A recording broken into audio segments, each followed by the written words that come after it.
Bismillahirrahmanirrahim. Assalamualaikum warahmatullahi wabarakatuh.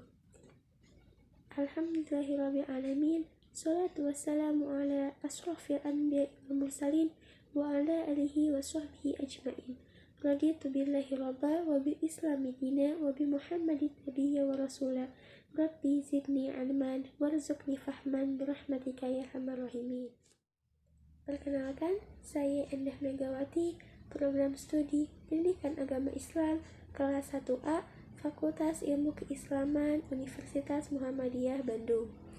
Adapun tujuannya dibuat video ini untuk memenuhi tugas UTS Metodologi Studi Islam dengan dosen pengampu Bapak Iim Ibrahim.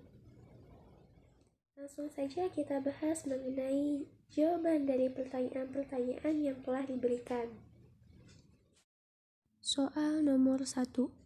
Apa yang Anda pahami tentang metodologi studi Islam dan bagaimana sejarah perkembangannya?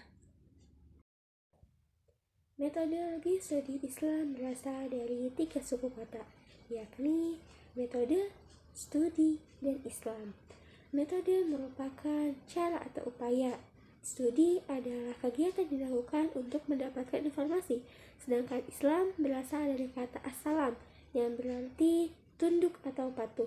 Jadi, metodologi studi Islam merupakan upaya atau cara yang dilakukan untuk mendapatkan informasi dengan cara mempelajari hal-hal yang berkaitan dengan kajian-kajian keislaman serta agama Islam itu sendiri. Selanjutnya, perkembangan studi Islam dimulai dari Nabi Muhammad SAW diangkat sebagai Rasul pada usianya 40 tahun. Kemudian dilanjut kepada masa Bani Abbasiyah yang mencapai puncak kejayaannya di masa Khalifah Harun al-Rashid, di mana para pembelajar akan mendapatkan upah dengan emas, sehingga wilayah Islam mencapai kekuasaan yang lebih luas, 3/4 dunia bisa ditaklukkan. Soal nomor 2. Bagaimana ruang lingkup studi Islam dan berikan masing-masing satu contoh. Islam sebagai doktrin, gejala budaya, interaksi sosial, dan dimensi keilmuan dan keagamaan.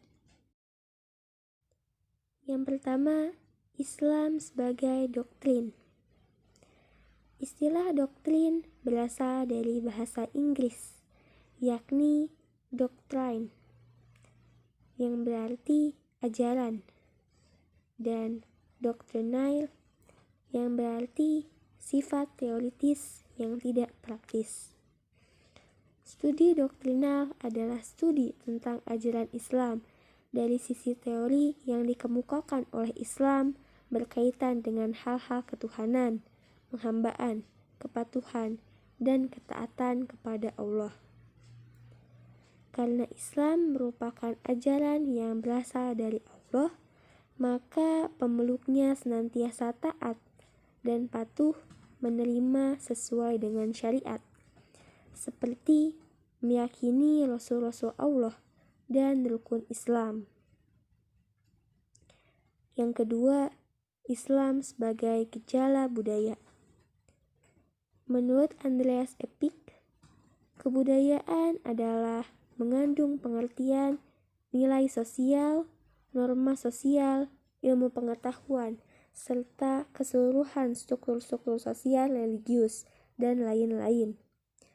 Kebudayaan yang dipengaruhi oleh nilai-nilai Islam adalah budaya yang mendukung kemaslahatan umat muslim, yang menerapkannya, yang tentunya berasal dari Al-Quran dan As-Sunnah. Misalnya, kewajiban umat muslim untuk sholat. Dari pentingnya ajaran tersebut melahirkan kebudayaan seperti manajemen waktu, melahirkan tempat ibadah, yakni masjid, dan kebudayaan hidup bersih dengan cara berwudu. Yang ketiga, Islam sebagai interaksi sosial. Menurut Surjono Sukanto, interaksi sosial adalah proses sosial yang berkaitan dengan cara berhubungan antara individu dan kelompok untuk membangun sistem dalam hubungan sosial.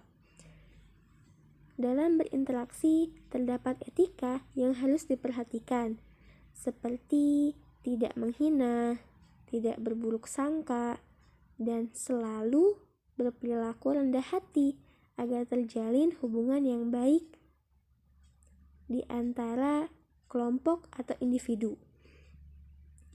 Contohnya seperti muamalah atau jual beli yang adil dan tidak ada kecurangan sehingga merugikan di salah satu pihak.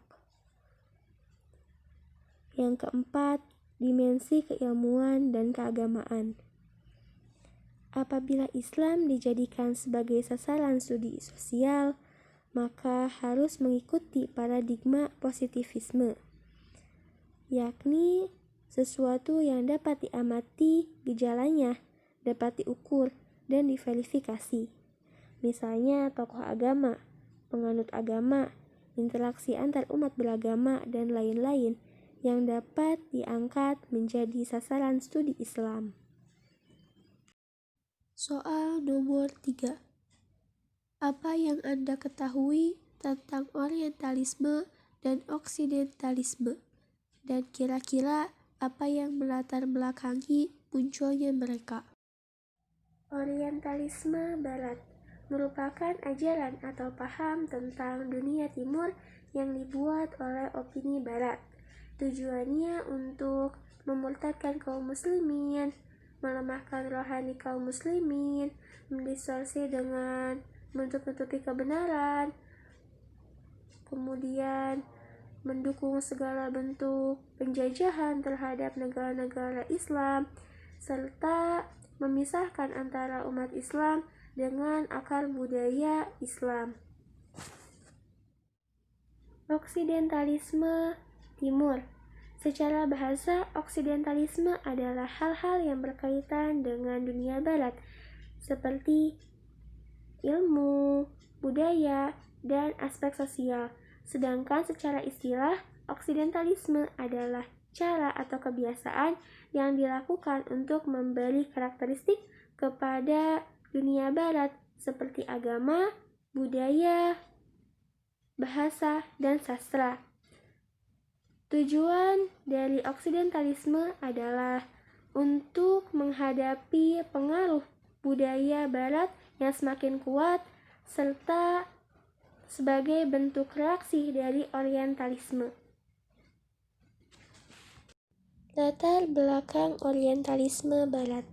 Karena pergulatan antara Islam dan Nasrani di Andalusia dan Sivilia, serta dampak dari kekalahan Perang Salib, menjadikan bangsa barat, khususnya Eropa, banyak mengkaji bidang-bidang keilmuan Islam, khususnya di timur. Mereka mendirikan orientalisme dengan cara menetapkan kuliah-kuliah di timur. Tujuannya hanya untuk pengkajian ilmu pengetahuan, tapi setelah bangsa barat semakin kuat, mereka berpindah haluan dari pengkajian ilmu pengetahuan menjadi penyebaran agama, menguasai wilayah, bahkan penjajahan negara-negara Islam. Latar belakang oksidentalisme timur. Karena bangsa barat membuat kajian-kajian ketimuran atau disebut juga sebagai orientalisme, maka bangsa timur membuat oksidentalisme barat, yang mana tujuannya untuk merebut kembali eksistensi Islam yang telah direbut oleh bangsa barat. Soal nomor 4. Beberapa orang ahli menyebutkan metode dalam beragama itu ada yang tradisional, formal, rasional, dan pendahulu. Terangkan perbedaan keempat metode tersebut. Yang pertama, tradisional, yaitu cara beragama berdasarkan tradisi dari nenek moyang mereka atau leluhur yang telah ada sejak dahulu, diturunkan secara turun-temurun. Pada umumnya, pemeluk ajaran ini akan memegang ajarannya dengan kuat dan sulit menerima suatu ajaran baru atau yang sifatnya memperbaharui. Yang kedua, formal, yaitu cara beragama berdasarkan formalitas di lingkungan masyarakat. Para penganut ajaran ini akan cenderung berubah-ubah dalam meyakini suatu ajaran. Jika ia pindah tempat dan lingkungan, maka ajaran yang dianutnya pun akan berubah menyesuaikan dengan ajaran di lingkungan baru tersebut. Yang ketiga, rasional, yaitu cara beragama berdasarkan penggunaan rasio. Mereka akan berusaha memahami dan menghayati ajaran agama dengan pengetahuan dan pengalaman. Yang keempat, metode pendahulu, yaitu cara beragama berdasarkan penggunaan akal dan hati atau perasaan di bawah wahyu. Pemeluknya akan selalu berusaha memahami dan menghayati ajaran agamanya dengan ilmu, pemahaman, dan penyebaran atau dakwah serta mencari ilmu kepada orang yang dianggap ahli terhadap bidang ilmu tersebut. Soal nomor 5. Apa perbedaan studi Islam melalui pendekatan nakli, akli, dan kasyafi? Lalu berikan contohnya. Yang pertama, pendekatan nakli. Secara bahasa, nakli berarti memindahkan sesuatu dari satu tempat ke tempat lain. Sedangkan menurut istilah, nakli adalah dalil-dalil yang disandarkan atau diambil dari Al-Quran dan Sunnah. Yang kedua, pendekatan akli. Akli berasal dari kata Arab, yakni aklun, yang berarti akal atau pikiran.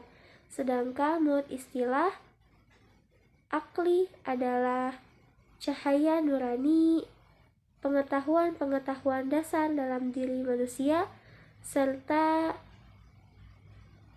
kesiapan yang matang yang ada dalam diri manusia. Yang ketiga, pendekatan kasyafi, yakni pendekatan yang diperoleh secara langsung dari Allah Subhanahu wa Ta'ala. Contoh penggunaan pendekatan nakli, akli, dan kasyafi. Maka diambillah Quran Surah Al-Insyiqaq ayat pertama, yang memiliki arti apabila langit terbelah. Maka pendekatan nakli menjawab, yang diikuti oleh Al-Faro Al-Juzaz di dalam Al-Bar, dan ia menguatkannya dengan firman Allah. Dan ingatlah hari ketika langit terpecah belah, mengeluarkan kabut putih. Maka Al-Quran sebagiannya menafsirkan sebagian yang lain. Kemudian pendekatan Al-Aqli menjawab, Muhammad Abduh menafsirkan ayat ini dengan argumen akal yang didasarkan pada pengetahuan dan penelitian ilmiah. Maka ia memandang bahwa kejadian-kejadian yang berhubungan dengan tata surya seperti kejadian lewatnya sebuah bintang dekat dengan bintang lainnya yang menimbulkan gaya tarik-menarik dan menyebabkan terjadinya benturan antara keduanya. Karena benturan tersebut, maka tata surya mengalami goncangan yang kuat, sehingga muncullah di langit awan dan kabut yang datang dari berbagai arah. Maka langit pun terbelah oleh awan dan kabut tersebut. Hal ini kemudian mengakibatkan kerusakan peredaran tata surya. Pendekatan kasyafi mencontohkan, jika kita mengetahui bahwa Tuhan Maha Mengetahui dan Maha Pencipta, maka seharusnya kita berupaya untuk mengembangkan penelitian dalam arti seluas-luasnya untuk memperoleh ilmu dan agar dapat menciptakan karya dalam berbagai bidang yang bermanfaat bagi manusia. Sekian dari saya. Mohon maaf apabila ada kesalahan. Billahi taufiq wal hidayah. Wassalamualaikum warahmatullahi wabarakatuh.